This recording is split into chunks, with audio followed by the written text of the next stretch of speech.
वैज्ञानिक Louis Braille. प्रस्तुत पाठ में बताया गया है कि आवश्यकता आविष्कार की जननी होती है। बचपन में हुए हादसे के कारण लुई की आंखों की रोशनी चली गई थी, पर उनके आत्मविश्वास ने उन्हें कालांतर में महान व्यक्ति बना दिया। आइए उनके जीवन के विषय में पढ़ें और जानें कि आवश्यकता आविष्कार की जननी कैसे होती है। नेत्रहीनता और ब्रेल दोनों एक दूसरे के साथ हैं। संसार का प्रत्येक नेत्रहीन व्यक्ति ब्रेल लिपि का आविष्कार करने वाले लुई को अपना मसीहा मानता है। लुई ब्रेल का जन्म 4 जनवरी 1809 को फ्रांस के पेरिस शहर से लगभग 25 किलोमीटर दूर कुप्रे नामक गांव में हुआ था। ब्रेल के पिता सिमीन ब्रेल एक गरीब व्यक्ति थे। सिमीन ब्रेल एक छोटी सी वर्कशॉप चलाते थे। वहाँ वे घोड़ों की जीन और लगाम बनाते थे। जब वे काम करते तो नन्हा लुई उनके पास खेलते खेलते आ जाता।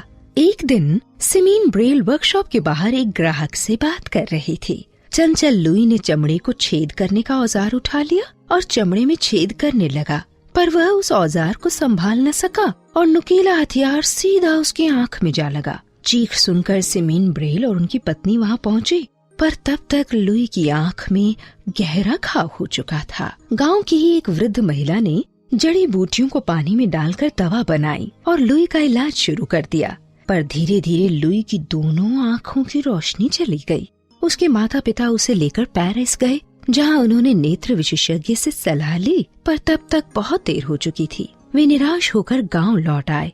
3 वर्ष का अबोध बालक लुई भी अब कुछ गंभीर हो गया। उसकी चंचलता एकाएक समाप्त हो गई। कल तक हंसने खेलने वाले बच्चे के अंधा हो जाने से माता पिता बहुत दुखी हुए। अन्य बच्चों की तरह भागने दौड़ने के बजाय वह अपने काम के लिए माता पिता और भाई बहनों की मदद लेने लगा। 6-7 वर्ष की आयु में वह छड़ी के सहारे गांव में घूमने लगा। लुई के पिता हमेशा लुई से कहा करते कि बेटा लुई, तुम जन्म से अंधे नहीं हो, इसलिए कभी निराश मत होना। अब तुम उनके लिए कुछ करना जो जन्म से अंधे हैं। वे हमेशा उसका उत्साह बढ़ाते रहते। एक दिन कुप्रे में स्थित एक चर्च के पादरी जैक्विस की नजर उस पर पड़ी। लुई से बातचीत करके वे बहुत प्रभावित हुए और उन्होंने उसे अपना लिया।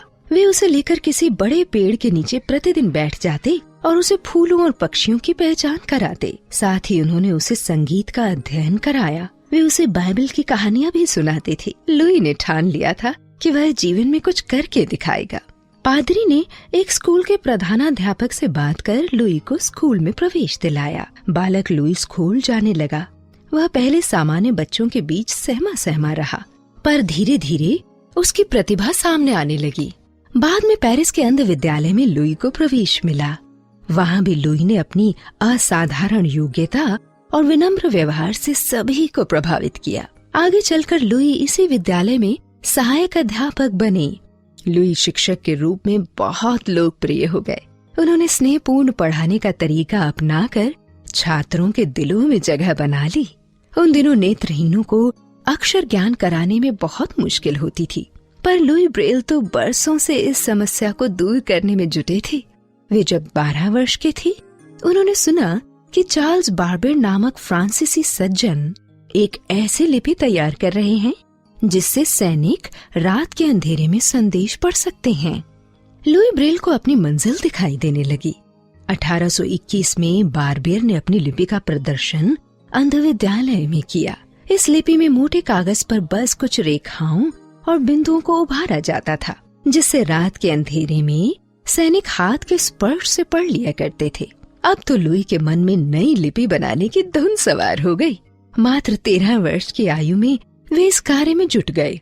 रात को जब सारी दुनिया सो रही होती थी, तब वे मोटे कागज पर बिंदु बना बनाकर अक्षर रचना करने का प्रयास करते रहते थे।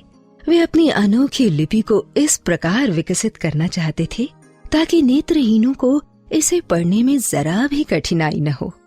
सन 1829 में उन्होंने इस लिपि को प्रकाशित किया। फिर 8 वर्ष पश्चात उन्होंने उसका संशोधित रूप दुनिया के सामने रखा। पूरी दुनिया के नेत्रहीनों के लिए लिपि के आविष्कार को लुई ब्रेल ने अपने जीवन का मिशन ही बना लिया था। निरंतर परिश्रम के कारण उनका स्वास्थ्य बहुत खराब हो गया। 6 जनवरी 1852 को नेत्रहीनों का यह मसीहा चल बसा। इस महान कार्य के लिए लुई ब्रेल को हमेशा आदर के साथ याद किया जाएगा।